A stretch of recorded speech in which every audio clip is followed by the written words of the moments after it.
Hermann Hesse, German writer and poet.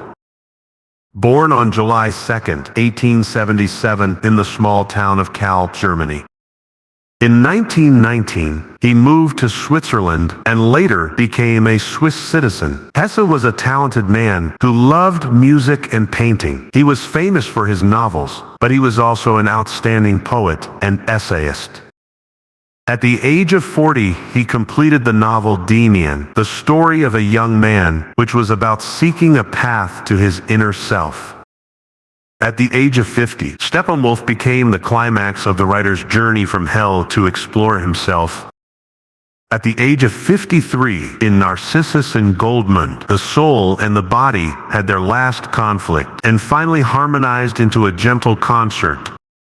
At the age of 66, Hesse's masterpiece, The Glass Bead Game, combines Eastern and Western learning and wisdom. His life has achieved inner harmony and outer tranquility.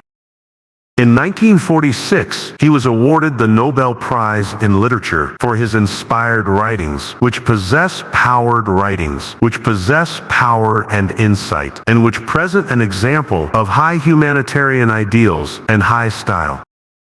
This writer, who is known as the last knight of German Romanticism, spent his entire life searching for himself and exploring a way out of the spiritual dilemma of mankind.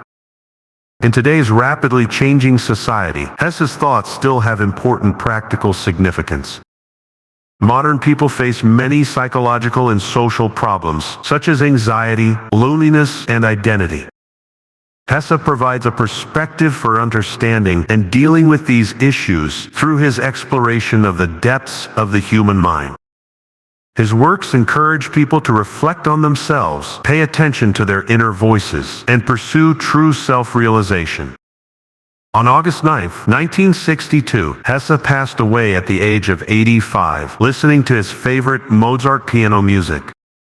Michaels, a contemporary German scholar, called Hesse a writer who will always belong to the younger generation, and said, "When reading Hesse's works, one often feels as if he is writing about ourselves, as if we wrote all this ourselves." Hesse is an eternal step wolf. If you have ever fallen into the barrenness of thinking about the meaning of life and your ideals at some stage, then Hermann Hesse is undoubtedly a spiritual medicine. In this impetuous society and fast-paced work and life model, let us today appreciate the insights that Hesse left us. I hope Hesse can make us hear some of our inner voices and help us find ourselves.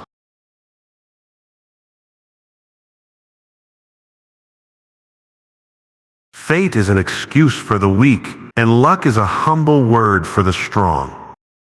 We are not born to be afraid of others. If you are afraid of someone, it is because you have given him great power. You did something wrong, and he happened to know it, so he can control you.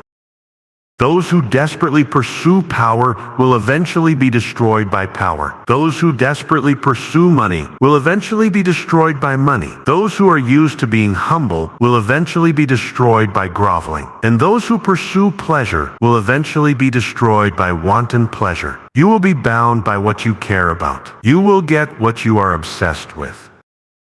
If you can't love yourself, you can't love others. If you hate yourself, you will definitely hate others. The greatest practice in life is to learn to love yourself, because a person who doesn't love himself doesn't know how to love others. If you need permission from others to be happy, you are a pathetic creature. Throughout our lives, we live in this colorful world and deal with all kinds of people. No matter what we do or how well we do it, there will always be people who are dissatisfied. Before becoming oneself, everyone must break the things that were inherent in the past. These experiences are not visible to the naked eye, but they are the inner and essential veins of fate. The cracks will be bridged, healed, and forgotten, but they will always remain in a hidden corner of the heart and continue to bleed.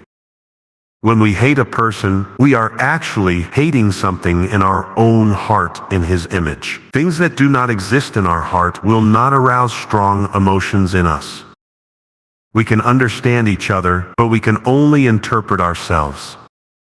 staring into his eyes all the time. Most people can't stand this, and they will get nervous. If you want to achieve a certain goal, you have to look directly into the other person's eyes. If he is not nervous at all, then you can only give up. You can't control such a person ever.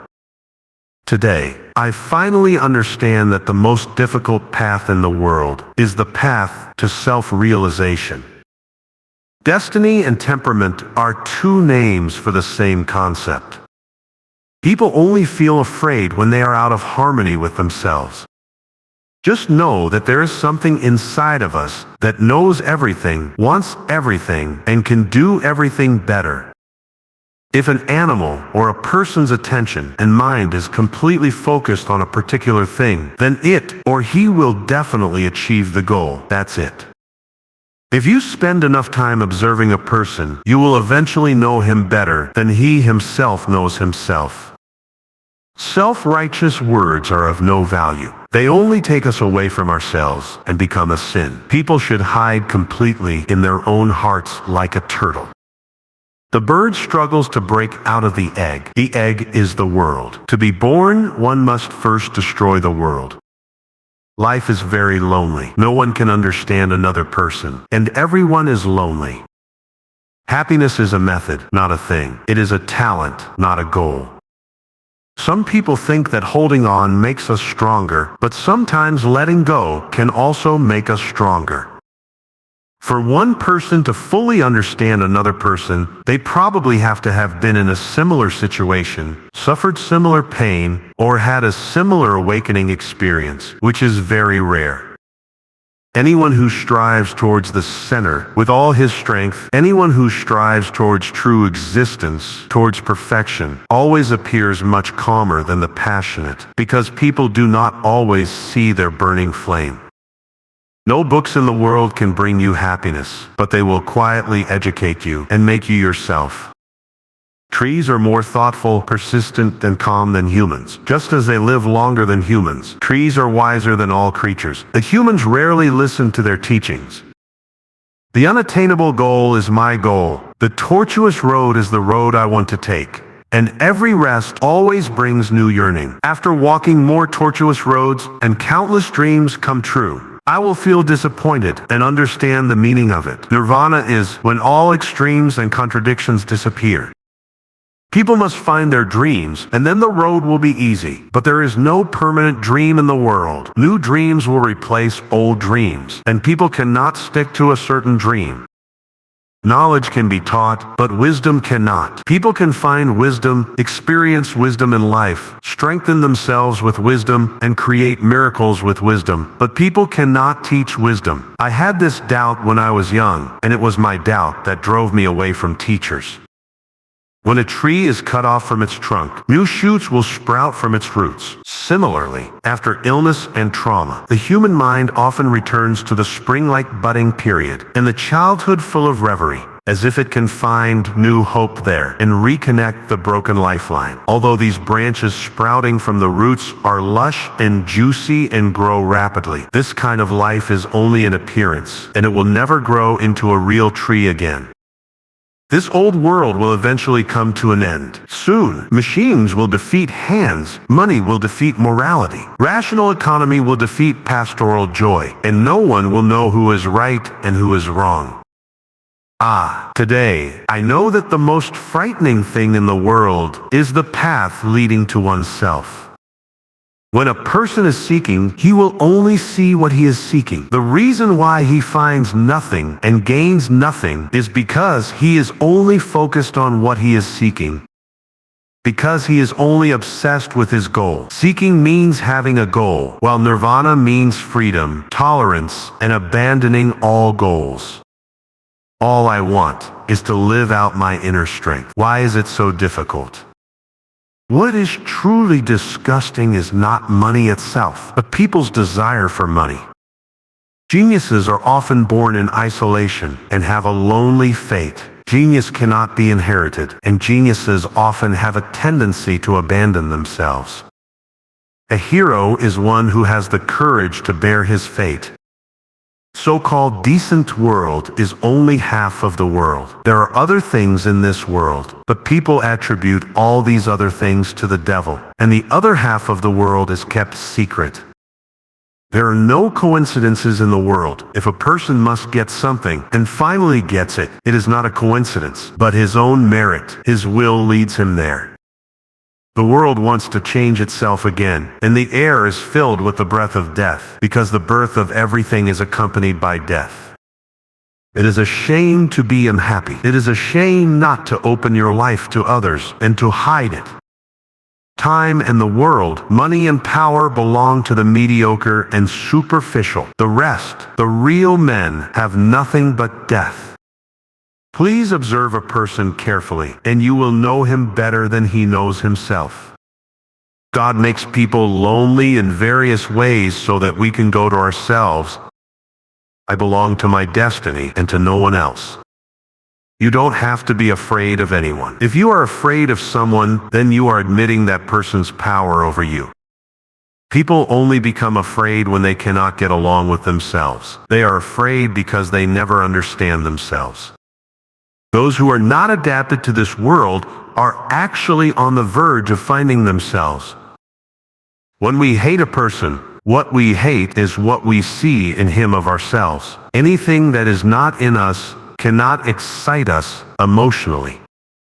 Either the best or the worst. The poor soul prefers it, either pain or joy, for it burns only for the sake of burning. Life is painful, but pain is precisely for the purpose of allowing our souls to wake up again and open their eyes to see the world. There is but one true duty for every man, to find himself, and then to hold fast to it in his heart all his life, with all his heart and without ceasing. There is no need to compare yourself with others. If your nature is that of a bat, you will definitely not be an ostrich. Sometimes you always feel that you are abnormal and blame yourself for your path being different from most people. This habit must be changed, whether it is watching the fire or the clouds. If the light flashes and the voice in your heart starts to speak, just devote yourself to it peacefully, and don't ask yourself right away, does this cater to the ideas of the teacher, father, or some dear God? In this way, people are ruined.